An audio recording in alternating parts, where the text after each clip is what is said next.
മോനെ നീ എന്താ ചെയ്യുന്നേ? ഞാൻ പഠിക്കുക. അമ്മയോട് നുണ പറഞ്ഞ ഒരു കാലത്തും ഗുണം പിടിക്കില്ല കേട്ടോ. ഞാൻ പഠിക്കാനുള്ള തയ്യാറെടുപ്പിലാ. ഒന്ന് പഠിക്കാതിരിക്കണേ. നിനക്ക് പറച്ചട്ട എടുത്താണിയൊന്നും വേണ്ടല്ലോ തയ്യാറെടുക്കാൻ. നിങ്ങൾക്ക് എന്താ വേണ്ടത്? ഒന്നിങ്ങ വന്നേ. എനിക്കൊന്നും വയ്യ. വാ മോനെ, ഒരു കാര്യത്തിനാ. ചേടാ എന്തുവാ? ഈ കറി ഒന്ന് ടേസ്റ്റ് നോക്കിക്കേ. എത്ര കാലമായി കുക്ക് ചെയ്യാൻ തുടങ്ങിയിട്ട് ഇപ്പോഴൊന്ന് ടേസ്റ്റ് നോക്കാൻ അറിയില്ലേ? എടാ, എത്ര തന്നെ വലിയ കുക്കറായാലും ലോകത്തിലെ എല്ലാ അമ്മമാർക്കുള്ള സംശയമാ പാചകം ചെയ്ത് വെച്ചതിന് ഉപ്പ് കൂടിയോ കുറഞ്ഞോ എരിവുണ്ടോ ഇല്ലേ എന്നൊക്കെ. എന്റെ ടേസ്റ്റ് പോലെ അല്ലല്ലോ നിന്റെ ടേസ്റ്റ്. എന്തേലും കുറവോ കൂടുതലോ ഉണ്ടോന്ന് അറിയാനായിരുന്നു. നീ ആവുമ്പോ കറക്റ്റ് പറയല്ലോ. ഒന്ന് ടേസ്റ്റ് നോക്ക്.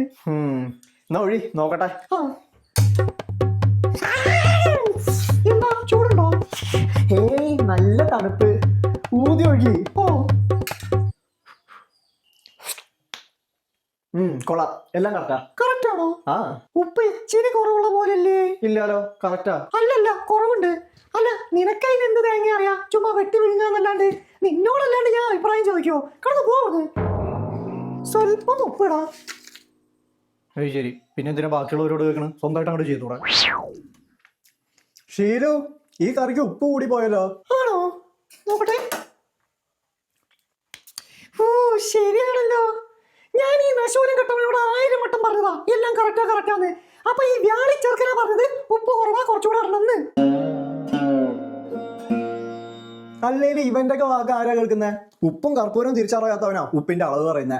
ചുമ്മാ ഇരുന്ന് വെട്ടി വിഴുങ്ങാന്നല്ലാണ്ട് ഇവനൊക്കെ എന്തിനു കൊള്ളാം? അച്ഛനും അമ്മയ്ക്കും അങ്ങോട്ടും ഇങ്ങോട്ടും തട്ടിക്കളിക്കാൻ കൊള്ളാം.